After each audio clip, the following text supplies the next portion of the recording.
ಬಾಗಲೂರು ರಸ್ತೆಯ ಕೆಐಎಡಿಬಿ ಜಂಕ್ಷನ್ನಲ್ಲಿ ಗುರುವಾರ ಸಂಜೆ ಕಾರು ಮತ್ತು ದ್ವಿಚಕ್ರ ವಾಹನದ ನಡುವೆ ಸಂಭವಿಸಿದ ಅಪಘಾತದಲ್ಲಿ ಮೆಕ್ಯಾನಿಕಲ್ ಇಂಜಿನಿಯರ್ ಸಾವನ್ನಪ್ಪಿದ್ದಾರೆ. ನೆಲಮಂಗಲದ ಹುಸ್ಕೂರು ಗ್ರಾಮದ ನಂದಿನಿ ಮೃತಪಟ್ಟವರು.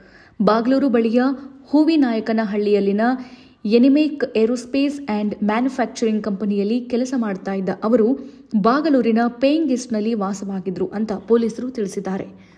ನಂದಿನಿ ಅವರು ಕೆಲಸ ಮುಗಿಸಿಕೊಂಡು ಕಂಪನಿಯಿಂದ ದ್ವಿಚಕ್ರ ವಾಹನದಲ್ಲಿ ಪೇಯಿಂಗ್ ಗೆಸ್ಟ್ಗೆ ಹೋಗ್ತಾ ಇದ್ದಾಗ ಅಪಘಾತ ಸಂಭವಿಸಿದೆ. ಕೆಐಎಡಿಬಿ ಜಂಕ್ಷನ್ನಲ್ಲಿ ಅಜಾಗರೂಕತೆಯಿಂದ ಅತಿ ವೇಗವಾಗಿ ಕಾರು ಚಾಲನೆ ಮಾಡಿಕೊಂಡು ಬಂದ ಚಾಲಕ ನಂದಿನಿ ಅವರ ದ್ವಿಚಕ್ರ ವಾಹನಕ್ಕೆ ಗುದ್ದಿಸಿದ್ದಾನೆ.